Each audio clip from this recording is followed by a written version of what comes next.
बंद पई इंडस्ट्री जिहड़ी है वो साडे कोल बर्दाश्त नहीं हो रही। हो सकदा कि ये ना होवे कि असी इंडस्ट्री ते जिहड़ा एग्रीकल्चर है वो आपस दे विच ही किसी टकराव की स्थिति पहुँच जाए। असी गल करिए स्टील इंडस्ट्री की तो स्टील जिहड़ा है वो पिछले एक महीने 2000 रुपये टन तो 5000 रुपये टन महंगा हो चुके हैं। इस करके इन्हां हालातां दे विच ये इंडस्ट्री किस तरह चलेगी, ये बहुत एक साडे अपने आप नूं भी एक क्वेश्चन मार्क जिहड़ा लग गया। तो शायद जिहड़े ऑर्डर्स पंजाब च आंदे सी वो दूजियां स्टेटां नूं जाने शुरू हो जाणगे। वो हालात ये ने कि जिहड़ी ब्लैक मार्केटिंग चलदी पई है 2000 रुपये टन तो लैके 5000 रुपये टन जिहड़े ट्रेडर्स ने वो ब्लैक मार्केटिंग करके वो माल नूं वेच रहे ने। हालात ये ने कि फॉरन दे विच पंजाब दी इंडस्ट्री की एडी बदनामी हो चुकी है कि फरदर जिहड़ियां उत्थों दीयां कंपनियां वो पंजाब नूं ऑर्डर देने वास्ते कई बार सोचणगियां। सच्चाई है कि मैं इस तो मुनकर नहीं होवांगा कि इंडस्ट्री की जिहड़ी ऑर्गेनाइजेशन वो आपस दे विच इकट्ठियां नहीं। जे यही स्थिति रही तो शायद 10 या 15 दिन दे विच इंडस्ट्रियां जिहड़ियां बंद होणियां शुरू हो जाणगियां। मतलब सरकार अपने दोनों हत्थां 'च लड्डू रखना दोनों हत्थां 'च लड्डू रखना चाहती है। जन हितैषी देख रहे दर्शकों का स्वागत है जन जन की बात जन हितैषी के साथ। दोस्तों किसान अंदोलन पंजाब दे विच अन्नदाता जिहड़ा पूरे कंट्री का एक अन्नदाता मन्निया जाता है। किसानां दा जिहड़ा अंदोलन है वो हुण सीधे तौर पर ट्रेड ते इंडस्ट्री नूं इफैक्ट करन लग पिया है। ट्रेड ते इंडस्ट्री दी हालात इदां दे हो गए कि इंडस्ट्री जिहड़ी है उहनूं अखबारां दे विच अज उन्होंने नैशनल अखबारां दे विच अपनी अपील की है किसानां नूं, केंद्र सरकार नूं ते राज्य सरकार नूं। उन्होंने बड़ा क्लीयर कट किया कि जे तुसी लोकां ने एक पासे उन्होंने किसानां नूं कह दिता है कि तुसी साडी सपोर्ट करो, साडी प्रॉब्लम समझो, तुसी प्रॉब्लम चो पर असी तुहाडी प्रॉब्लम समझते हैं पर पूरी स्टेट नूं प्रॉब्लम च ना पाओ। उत्थे ही उन्होंने केंद्र ते राज्य सरकार नूं बड़ा क्लीयर कट चिताया है कि जे तुसी लोकी डबल मीनिंग पॉलिटिक्स करते रहे, वोट बैंक की पॉलिटिक्स करते रहे तो इंडस्ट्री मर जाएगी। इंडस्ट्री बहुत बुरे हालात है तुसी सोच सकते हो। ते ये सारे असी पहुँचे हैं लुधियाना के एक इंडस्ट्री दे विच बधीश जिंदल जी कोल, जिन्हां तों असी ये पुछण लगे हैं कि की इंडस्ट्री के हालात है। हालांकि सानू इंडस्ट्री के हालात दिख रहे हैं कि एकदम इंडस्ट्री बंद पई है, समान उदा ही पिया बनया पिया, समान उदा ही पिया क्योंकि माल ढुलाई ट्रेनां नहीं जा रही, कार्गो नहीं जा रहे। तो हालात इदां दे हो गए है कि इंडस्ट्री चल भी रही है और नहीं भी चल रही, मतलब लेबर की तनख्वाह पै रही है पर मैनुफैक्चरिंग नहीं हो रही। तो आओ गलबात करते हैं बधीश जिंदल जी नाल कि की हालात है एक्चुअल च।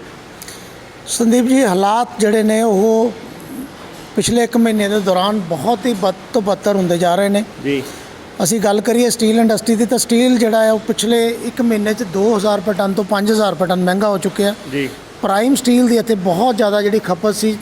अज जिन्ना आटो पार्ट साइकिल पार्ट तो बाकी जिहड़ा प्रोडक्ट बनते हैं वो सारे प्राइम स्टील चो बनते हैं। जिहड़ा कि स्टील अथॉरिटी या विशाखापट्टनम जिंदल का आंदा है वो माल मैक्सीमम जिहड़ा ट्रेनां च आंदा सी और लुधियाने या पंजाब दे विच लगभग 120 रैक जिहड़े वो हर महीने आंदे ने, जिहदे च 3 लाख टन के आस पास स्टील आंदा सी वो आना बंद हो गया है।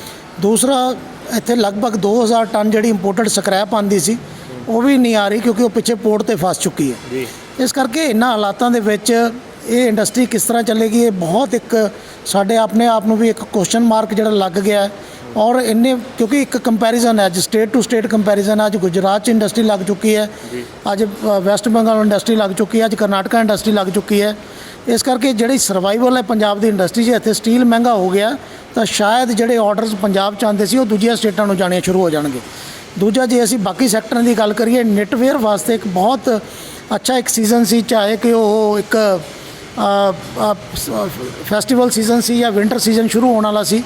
उन्हां दा मैक्सीमम माल जिहड़ा वो ट्रेनां जांदा क्योंकि बाय रोड जिहड़ा उन्हां नूं 3 ਤੋਂ 4 गुणा किराया फालतू खर्चना पैंदा है।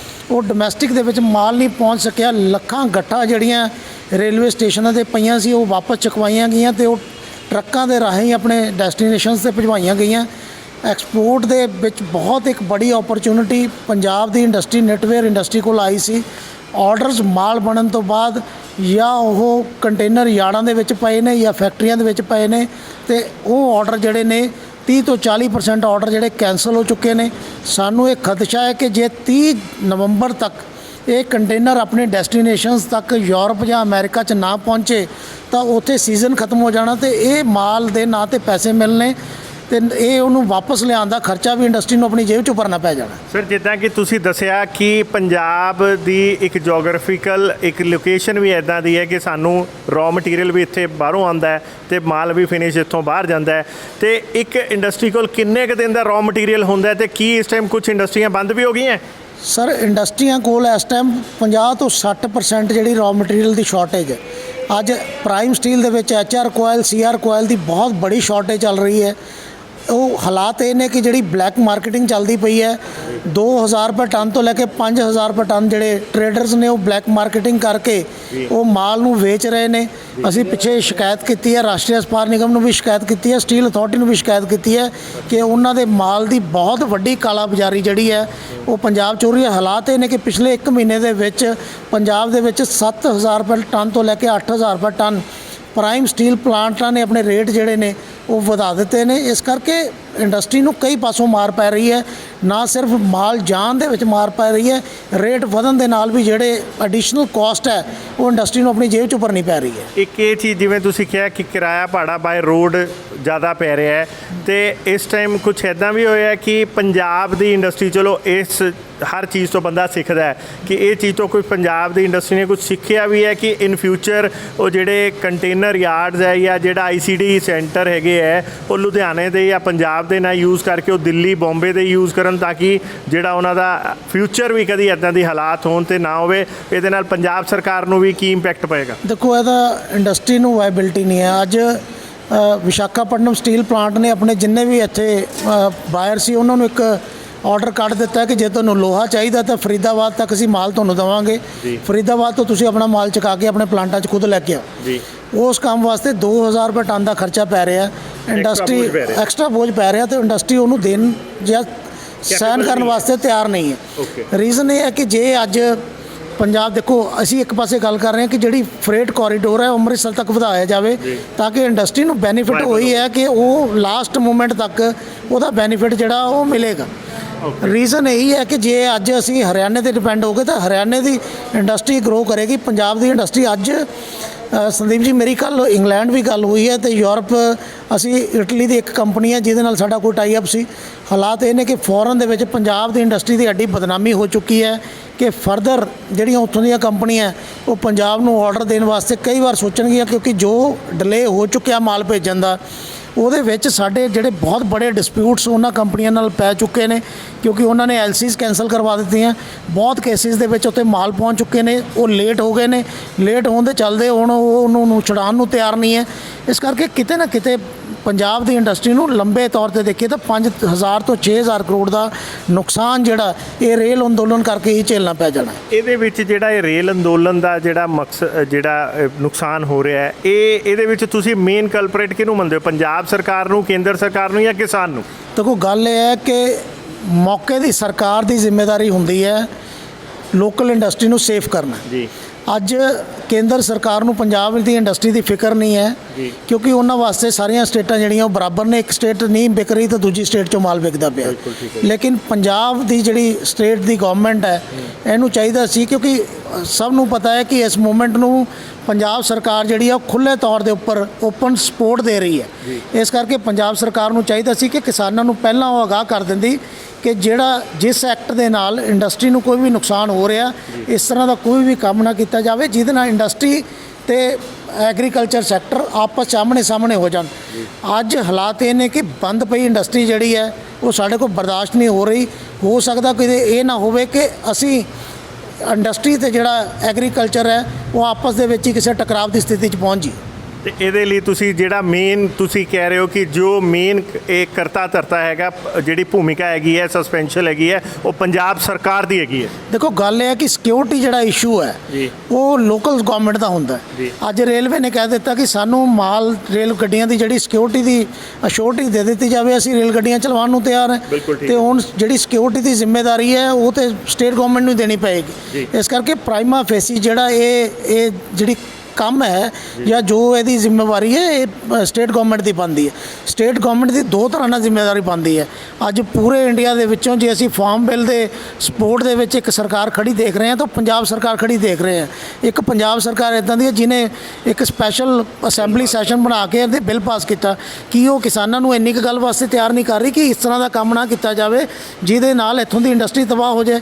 ਅੱਜ ਪੰਜਾਬ ਦੀ ਇਕਨੋਮੀ ਦੇ ਵਿੱਚ ਜਿੰਨਾ ਕੰਟਰੀਬਿਊਸ਼ਨ 25% GDP ਦੇ ਵਿੱਚ ਫਾਰਮ ਸੈਕਟਰ ਦਾ, 25% ਹੀ ਇੰਡਸਟਰੀ ਸੈਕਟਰ ਦਾ। ਅੱਜ ਜੇ ਇੰਡਸਟਰੀ ਸੈਕਟਰ ਪੰਜਾਬ ਦੀ ਪੋਜੀਸ਼ਨ ਦੇ ਵਿੱਚ ਕਿਤੇ ਖਰਾਬ ਹੋ ਗਿਆ ਤਾਂ ਪੰਜਾਬ ਕੋਲ ਰੈਵਨਿਊ ਦਾ ਐਡਾ ਵੱਡਾ ਸੰਕਟ ਆਉਣ ਵਾਲਾ ਕਿ ਸ਼ਾਇਦ ਪੰਜਾਬ ਜਿਹੜਾ ਪਿੱਛੇ ਕਰੋਨਾ ਸੰਕਟ ਸੀ ਉਹਦੇ ਨਾਲ ਵੀ ਜ਼ਿਆਦਾ ਵੱਡੇ ਨੁਕਸਾਨ ਦੇ ਵਿੱਚ ਚਲੇ ਜਾਏਗਾ। ਤੇ ਇਹਦੇ ਵਿੱਚ ਜੇ ਆਪਾਂ ਗੱਲ ਕਰੀਏ ਤਾਂ ਸਰ ਅਸੀਂ ਹਮੇਸ਼ਾ ਦੇਖਿਆ ਜਦੋਂ ਵੀ ਲੜਾਈ ਇੱਦਾਂ ਦੀ ਹੋਈ ਹੈ, ਇੰਡਸਟਰੀ 'ਤੇ ਮੁਸੀਬਤ ਆਈ ਹੈ, ਸਾਰੀ ਇੰਡਸਟਰੀਅਲ ਆਰਗੇਨਾਈਜੇਸ਼ਨ ਇਕੱਠੀਆਂ ਹੋ ਕੇ ਉਹਨਾਂ ਨੇ ਲੋਕਲ ਜਨ ਪ੍ਰਤੀਨਿਧੀਆਂ ਨੂੰ ਗਿਆਪਨ ਦਿੱਤੇ, ਉਹਨਾਂ ਨੂੰ ਲੈਟਰ ਦਿੱਤੇ, ਉਹਨਾਂ ਨੂੰ ਰਿਪਰੈਜ਼ੈਂਟੇਟਿਵ ਦਿੱਤੇ ਹੈ। ਤੇ ਅੱਜ ਇਹੋ ਜਿਹੀ ਕਿਹੜੀ ਪ੍ਰੋਬਲਮ ਆ ਗਈ ਕਿ ਸਾਰੇ ਅਸੀਂ ਦੇਖ ਰਹੇ ਹਾਂ ਕਿ ਲੋਕਲ ਜਿਹੜੇ ਸਾਡੇ ਨੇਤਾ ਹੈਗੇ ਆ, ਆਗੂ ਹੈਗੇ ਆ, ਉਹ ਕਿਉਂ ਨਹੀਂ ਇਕੱਠੇ ਹੋ ਪਾ ਰਹੇ? ਕਿਉਂਕਿ ਇੰਡਸਟਰੀ ਤਾਂ ਸਭ ਦੀ ਆਪਣੀ ਆਪਣੀ ਮਾਂ ਹੈ ਜਿੱਥੋਂ ਅਸੀਂ ਰੋਟੀ ਖਾਂਦੇ ਹਾਂ। ਅੱਜ ਕਿਉਂ ਨਹੀਂ ਤੁਸੀਂ ਲੋਕਲ ਰਿਪਰੈਜ਼ੈਂਟੇਟਿਵਾਂ ਨੂੰ ਅਪਰੋਚ ਕਰ ਰਹੇ? ਕਿਉਂ ਨਹੀਂ ਜਿਹੜੀ ਇੰਡਸਟਰੀ ਦੀ ਆਵਾਜ਼ ਚੱਕੀ ਜਾ ਰਹੀ? ਸੰਦੀਪ ਜੀ ਦੇਖੋ, ਗੱਲ ਇਹ ਹੈ ਕਿ ਕੁਝ ਤੇ ਕਰੋਨਾ ਕਰਕੇ ਪ੍ਰੋਬਲਮ ਸੀਗੀਆਂ ਜਿਹਦੇ ਕਰਕੇ ਮੀਟਿੰਗਾਂ ਪਿੱਛੇ ਇੰਡਸਟਰੀ ਦੀਆਂ ਨਹੀਂ ਹੋਈਆਂ ਜੀ। ਲੇਕਿਨ ਇਹ ਇੱਕ ਸੱਚਾਈ ਹੈ ਕਿ ਮੈਂ ਇਸ ਤੋਂ ਮੁਨਕਰ ਨਹੀਂ ਹੋਵਾਂਗਾ ਕਿ ਇੰਡਸਟਰੀ ਦੀ ਜਿਹੜੀ ਆਰਗੇਨਾਈਜੇਸ਼ਨ ਆ ਉਹ ਆਪਸ ਦੇ ਵਿੱਚ ਇਕੱਠੀਆਂ ਨਹੀਂ ਹੈ ਜੀ। ਕਿਤੇ ਨਾ ਕਿਤੇ ਜੋ ਇੱਕ ਜੋਸ਼ ਅਸੀਂ ਫਾਰਮ ਆਰਗੇਨਾਈਜੇਸ਼ਨ ਦੇ ਵਿੱਚ ਦੇਖਦੇ ਹਾਂ ਜੀ। ਜਾਂ ਐਗਰੀਕਲਚਰ ਦੀ ਆਰਗੇਨਾਈਜੇਸ਼ਨ ਦੇ ਵਿੱਚ ਦੇਖਦੇ ਹਾਂ, ਉਹ ਇੰਡਸਟਰੀ ਦੀ ਆਰਗੇਨਾਈਜੇਸ਼ਨ ਦੇ ਵਿੱਚ ਉਸ ਦੀ ਕਮੀ ਹੈ। ਲੇਕਿਨ ਆਪਣੇ ਲੈਵਲ ਦੇ ਉੱਪਰ ਹਰ ਆਰਗੇਨਾਈਜੇਸ਼ਨ ਜਿਹੜੀ ਹੈ ਉਹ ਸਟੇਟ ਤੇ ਸੈਂਟਰ ਗਵਰਨਮੈਂਟ ਕੋਲੇ ਪ੍ਰਯਾਸ ਕਰ ਰਹੀ ਹੈ। ਸਾਡੀ ਆਰਗੇਨਾਈਜੇਸ਼ਨ ਵੱਲੋਂ ਅਸੀਂ ਬੜੇ ਵਾਰ ਇਹ ਸਰਕਾਰ ਨੂੰ ਲਿਖਿਆ ਕਿ ਬੈਂਕਾਂ ਦੇ ਵਿਆਜਾਂ ਦੀ ਜਿਹੜੀ ਹੈ ਉਹ ਮਾਫੀ ਦਿੱਤੀ ਜਾਣੀ ਚਾਹੀਦੀ ਹੈ। ਐਡੀਸ਼ਨਲ ਫੰਡ ਬੈਂਕ ਇੰਡਸਟਰੀ ਨੂੰ ਦੇਵੇ ਜਿਸ ਨਾਲ ਇੰਡਸਟਰੀ ਚੱਲ ਸਕੇ। ਤੀਸਰਾ, ਜਿਹੜੇ ਕੋਈ ਵੀ ਡੈਮਰੇਜਿਸ ਜਾਂ ਸ਼ਿਪਿੰਗ ਲਾਈਨ ਦੇ ਖਰਚੇ ਜਿਹੜੇ ਐਡੀਸ਼ਨਲ ਪੈਣਗੇ ਉਹਦਾ ਜਿਹੜਾ ਬੋਝ ਹੈ ਉਹ ਸਰਕਾਰ ਨੂੰ ਚੱਕਣਾ ਚਾਹੀਦਾ, ਨਾ ਕਿ ਉਹ ਬੋਝ ਇੰਡਸਟਰੀ 'ਤੇ ਪਾਉਣਾ ਚਾਹੀਦਾ। ਲੇਕਿਨ ਇਹ ਗੱਲ ਬਿਲਕੁਲ ਸਹੀ ਹੈ, ਦਰੁਸਤ ਹੈ ਕਿ ਇੰਡਸਟਰੀ ਨੂੰ ਸਬਕ ਸਿੱਖਣਾ ਚਾਹੀਦਾ ਕਿਉਂਕਿ ਪਹਿਲਾਂ ਵੀ ਬਹੁਤ ਵਾਰ ਇੰਡਸਟਰੀ ਨੇ ਖਤਾ ਖਾਧੀ ਆਪਣੀ ਯੂਨਿਟੀ ਨਾ ਹੋਣ ਕਰਕੇ। ਤੇ ਇੱਕ ਵਾਰ ਫਿਰ ਮੌਕਾ ਆਇਆ ਜਿੱਥੇ ਇੰਡਸਟਰੀ ਨੂੰ ਸ਼ਾਇਦ ਅੱਜ ਇਹ ਤਕਲੀਫਾਂ ਇਸੇ ਕਰਕੇ ਹੈ ਕਿ ਇੰਡਸਟਰੀ ਦੇ ਜਿਹੜੀਆਂ ਆਰਗੇਨਾਈਜੇਸ਼ਨਾਂ ਹੈ ਉਹ ਆਪਸ 'ਚ ਇੱਕ ਨਹੀਂ ਹੈ। ਤੇ ਸਰ ਅੱਜ ਦੀ ਐਕਚੁਅਲ ਹੁਣ ਅਲਾਰਮਿੰਗ ਸਿਚੁਏਸ਼ਨ ਕੀ ਹੈ? ਇੰਡਸਟਰੀ ਨੂੰ ਕੋਲ ਕਿੰਨੇ ਦਿਨ ਦਾ ਰॉ ਮਟੀਰੀਅਲ ਹੈ? ਇੰਡਸਟਰੀ ਦੇ ਕੀ ਹਾਲਾਤ ਹੈ ਕਿ ਇਮੀਡੀਏਟਲੀ ਕੀ ਤੁਹਾਨੂੰ ਇੱਦਾਂ ਦੇ ਐਕਸ਼ਨ ਲਿੱਤੇ ਜਾਣ ਕਿ ਇੰਡਸਟਰੀ ਨੂੰ ਥੋੜ੍ਹਾ ਜਿਹਾ ਬਚਾਇਆ ਜਾ ਸਕੇ? ਦੇਖੋ, ਸਟੀਲ ਅਥਾਰਟੀ ਤੇ ਵਿਸ਼ਾਖਾਪਟਨਮ ਸਟੀਲ ਪਲਾਂਟ ਦਾ ਮਾਲ ਲਗਭਗ 15 ਦਿਨ ਪਹਿਲਾਂ ਪੰਜਾਬ 'ਚ ਖਤਮ ਹੋ ਚੁੱਕਿਆ ਜੀ। ਅੱਜ ਜਿੱਥੇ ਪੰਜਾਬ ਦੇ ਵਿੱਚ 12,000 ਟਨ ਰਾਸ਼ਟਰੀ ਇਸਪਾਤ ਟਨ ਦਾ ਨਿਗਮ ਦਾ ਮਾਲ ਆਉਂਦਾ ਸੀ ਤੇ ਲਗਭਗ 50,000 ਟਨ ਸਟੀਲ ਅਥਾਰਟੀ ਦਾ ਮਾਲ ਆਉਂਦਾ ਸੀ, ਅੱਜ ਸਿਰਫ 1000 ਜਾਂ 2000 ਟਨ ਰਾਸ਼ਟਰੀ ਇਸਪਾਤ ਦਾ ਮਾਲ ਆ ਰਿਹਾ ਤੇ ਵੱਧ ਤੋਂ ਵੱਧ 5-4 ਹਜ਼ਾਰ ਟਨ ਮਾਲ ਜਿਹੜਾ ਸਟੀਲ ਅਥਾਰਟੀ ਜਿਹੜਾ ਉਹ ਭੇਜ ਰਹੀ ਹੈ। ਇਸ ਕਰਕੇ ਇਹਨਾਂ ਹਾਲਾਤਾਂ ਦੇ ਵਿੱਚ ਕੰਮ ਕਰਨੇ ਬਹੁਤ ਮੁਸ਼ਕਲ ਨੇ। ਆਰਡਰ ਅਸੀਂ ਜਾਂ ਕੈਂਸਲ ਕਰ ਰਹੇ ਹਾਂ ਜਾਂ ਨਵੇਂ ਆਰਡਰ ਅਸੀਂ ਨਹੀਂ ਲੈ ਰਹੇ। ਔਰ ਆਉਣ ਵਾਲੇ ਟਾਈਮ ਦੇ ਵਿੱਚ ਜੇ ਇਹੀ ਸਥਿਤੀ ਰਹੀ ਤਾਂ ਸ਼ਾਇਦ 10 ਜਾਂ 15 ਦਿਨ ਦੇ ਵਿੱਚ ਇੰਡਸਟਰੀਆਂ ਜਿਹੜੀਆਂ ਉਹ ਬੰਦ ਹੋਣੀਆਂ ਸ਼ੁਰੂ ਹੋ ਜਾਣਗੀਆਂ ਕਿਉਂਕਿ ਮਾਲ ਬਾਏ ਰੋਡ ਸਾਨੂੰ ਫਿਰ ਵਾਈਬਿਲਿਟੀ ਨਹੀਂ ਆਏਗੀ। ਔਰ ਇਹੀ ਹਾਲਾਤ ਹੋਣਗੇ ਕਿ ਜਿਹੜੇ ਆਰਡਰ ਸਾਡੇ ਕੋਲ ਆ ਰਹੇ ਨੇ ਸ਼ਾਇਦ ਆਉਣ ਵਾਲੇ ਟਾਈਮ ਦੇ ਵਿੱਚ ਉਹ ਆਰਡਰ ਵੀ ਦੁਬਾਰਾ ਸਾਡੇ ਕੋਲ ਨਾ ਆਉਣ। ਇੱਕ ਆਖਰੀ ਕੁਐਸਚਨ, ਕੱਲ ਕੀ ਪਰਸੋਂ ਜਿਹੜਾ PSPCL ਦੇ ਚੇਅਰਮੈਨ ਹੈਗੇ ਹੈ ਵੇਣੂ ਪ੍ਰਸਾਦ ਜੀ, ਉਹਨਾਂ ਨੇ ਵੀ ਇੱਕ ਅਲਾਰਮਿੰਗ ਸਿਚੁਏਸ਼ਨ ਦੇ ਦਿੱਤੀ ਕਿ ਕੋਲਾ ਹੈ ਨਹੀਂ, ਇੱਕ ਅੱਧੇ ਦਿਨ 'ਚ ਪੰਜਾਬ ਬਲੈਕਆਊਟ 'ਚ ਚਲਾ ਜਾਏਗਾ। ਇਸ ਚੀਜ਼ ਨੂੰ ਤੁਸੀਂ ਕਿੱਦਾਂ ਦੇਖਦੇ ਹੋ? ਦੇਖੋ, ਗੱਲ ਇਹ ਹੈ ਕਿ ਸਰਕਾਰ ਦੀ ਜ਼ਿੰਮੇਵਾਰੀ ਹੈ, ਸਰਕਾਰ ਕਰ ਸਕਦੀ ਹੈ ਤੇ ਸਰਕਾਰ ਖੁਦ ਹੀ ਰੌਲਾ ਪਾ ਰਹੀ ਹੈ। ਇਹ ਬੜਾ ਇੱਕ ਮਤਲਬ ਸਰਕਾਰ ਆਪਣੇ ਦੋਨੋਂ ਹੱਥਾਂ 'ਚ ਲੱਡੂ ਰੱਖਣਾ ਚਾਹੁੰਦੀ ਦੋਨੋਂ ਹੱਥਾਂ 'ਚ ਲੱਡੂ ਰੱਖਣਾ ਚਾਹੁੰਦੀ ਹੈ। ਇਸ ਕਰਕੇ ਕਿਤੇ ਨਾ ਕਿਤੇ ਜਿਹੜੀ ਚੀਜ਼ ਜਿਹੜੀ ਹੈ ਇਸ ਤੋਂ ਸਰਕਾਰ ਨੂੰ ਬਚਣਾ ਚਾਹੀਦਾ। ਅੱਜ ਸਰਕਾਰ, ਪੰਜਾਬ ਸਰਕਾਰ ਨੂੰ ਚਾਹੀਦਾ ਕਿ ਉਹ ਰਾਜਨੀਤੀ ਛੱਡ ਕੇ ਫਾਰਮਰਸ ਨੂੰ ਇਹ ਕਲੀਅਰ ਕਰ ਦੇਣ ਕਿ ਪੰਜਾਬ ਸਰਕਾਰ ਉਹਨਾਂ ਦੀ ਇੱਕੋ ਸਥਿਤੀ ਦੇ ਵਿੱਚ ਮਦਦ ਕਰੇਗੀ ਕਿ ਜੇ ਉਹ ਰੇਲਾਂ ਤੋਂ ਹਟ ਜਾਣਗੇ। ਦੇਖੋ, ਗੱਲ ਇਹ ਹੈ ਕਿ ਹਾਲਾਤ ਮੈਨੂੰ ਨਹੀਂ ਲੱਗਦਾ ਕਿ ਜਿਸ ਹਿਸਾਬ ਨਾਲ ਪੰਜਾਬ ਸਰਕਾਰ ਕਿਸਾਨਾਂ ਦੀ ਮਦਦ ਕਰ ਰਹੀ ਹੈ ਇਸ ਫਾਰਮ ਬਿੱਲ ਦੇ ਉੱਪਰ, ਉਹ ਸ਼ਾਇਦ ਪੰਜਾਬ ਸਰਕਾਰ ਦੀ ਗੱਲ ਨਾ ਮੋੜਨ। ਇਸ ਕਰਕੇ ਕਿਤੇ ਨਾ ਕਿਤੇ ਸਰਕਾਰ ਨੂੰ ਚਾਹੀਦਾ ਕਿ ਹੁਣ ਆਪਣੇ ਆਪ 'ਚ ਬਦਲਾਵ ਲੈ ਕੇ ਆਵੇ। ਇਹ ਰਾਜਨੀਤੀ ਜਿਹੜੀ ਹੈ, ਚਾਹੇ ਉਹ ਕੇਂਦਰ ਸਰਕਾਰ ਦੀ ਹੈ ਚਾਹੇ ਉਹ ਪੰਜਾਬ ਸਰਕਾਰ ਦੀ ਹੈ, ਇਸ ਰਾਜਨੀਤੀ ਤੋਂ ਪੰਜਾਬ ਦੀ ਇੰਡਸਟਰੀ ਨੂੰ ਦੂਰ ਰੱਖਣਾ ਬੜਾ ਜ਼ਰੂਰੀ ਹੈ। ਉਹ ਸਟੇਟ ਦੀ ਇਕਨੋਮੀ ਵਾਸਤੇ ਵੀ ਜ਼ਰੂਰੀ ਹੈ ਤੇ ਇੱਥੋਂ ਦੇ ਜਿਹੜਾ 25 ਲੱਖ ਬੰਦਾ ਇੰਡਸਟਰੀ ਦੇ ਨਾਲ ਸਿੱਧੇ ਜਾਂ ਸਿੱਧੇ ਤੌਰ ਤੇ ਜੁੜਿਆ ਹੋਇਆ, ਉਹਨਾਂ ਵਾਸਤੇ ਵੀ ਬਹੁਤ ਜ਼ਰੂਰੀ ਹੈ। ਤੇ ਜਿਹੜੀ ਇੱਕ ਆਹ ਲਾਸਟ ਕੁਐਸਚਨ ਹੈ ਕਿ ਇਨਵੈਸਟ ਪੰਜਾਬ ਇੱਕ ਪਾਸੇ ਸਰਕਾਰ ਚਲਾ ਰਹੀ ਹੈ ਤੇ ਦੂਜੇ ਪਾਸੇ ਆਪਣੀ ਹੀ ਇੰਡਸਟਰੀ ਇਸ ਟਾਈਮ ਇੱਦਾਂ ਦੇ ਪ੍ਰੋਬਲਮ 'ਚ ਹੈ, ਤੇ ਕੀ ਲੱਗਦਾ ਕਿ ਇਨਵੈਸਟ ਪੰਜਾਬ 'ਚ ਜਿਹੜੇ ਬਾਹਰਲੇ ਸਟੇਟਾਂ 'ਚ ਲੋਕ ਹੈਗੇ ਹੈ ਤੇ ਕੰਟਰੀਆਂ 'ਚ ਹੈਗੇ ਆ, ਉਹ ਇਹੋ ਜਿਹੇ ਦੌਰ 'ਚ ਅੱਗੇ ਇਨ ਫਿਊਚਰ ਪੰਜਾਬ 'ਚ ਇੰਡਸਟਰੀ ਲਗਾਉਣਗੇ? ਦੇਖੋ ਸੰਦੀਪ ਜੀ, ਪੰਜਾਬ ਦੇ ਵਿੱਚ ਇਨਵੈਸਟ ਪੰਜਾਬ ਬਹੁਤ ਸਕਸੈਸਫੁਲ ਨਹੀਂ ਰਿਹਾ। ਇਹ ਡਾਟੇ ਦੱਸਦੇ ਨੇ ਕਿ ਸ਼ਾਇਦ ਇੱਕ 2017-18 ਦੀ ਇਨਵੈਸਟਮੈਂਟ ਨੂੰ ਜੇ ਅਸੀਂ ਛੱਡ ਦਈਏ ਤਾਂ ਬਾਕੀ ਸਾਲਾਂ ਦੇ ਵਿੱਚ ਕੋਈ ਲੰਬੀ ਚੌੜੀ ਇਨਵੈਸਟਮੈਂਟ ਜਿਹੜੀ ਇਨਵੈਸਟ ਪੰਜਾਬ 'ਚ ਨਹੀਂ ਆਈ। ਔਰ ਵੈਸੇ ਵੀ ਜੇ ਜਿਸ ਤਰ੍ਹਾਂ ਦਾ ਹੁਣ ਇੱਕ ਨਾਮ ਪੰਜਾਬ ਨੂੰ ਇਸ ਅੰਦੋਲਨ ਦੇ ਦੌਰਾਨ ਮਿਲਿਆ ਹੈ ਕਿ ਪੰਜਾਬ ਨੂੰ ਇੱਕ ਰਿਲਾਇਬਲ ਇੰਡਸਟਰੀ ਪੂਰੇ ਵਰਲਡ ਨੇ ਉਸਦੇ ਦਰਜੇ ਤੋਂ ਜਿਹੜਾ ਉਹ ਕੱਢ ਦਿੱਤਾ ਹੈ, ਤੇ ਇੱਥੋਂ ਦੀ ਇੰਡਸਟਰੀ ਨੂੰ ਕੋਈ ਵੀ ਆਰਡਰ ਦੇਣਾ ਜਿਹੜਾ ਉਹ ਬੰਦ ਕਰ ਦਿੱਤਾ ਹੈ।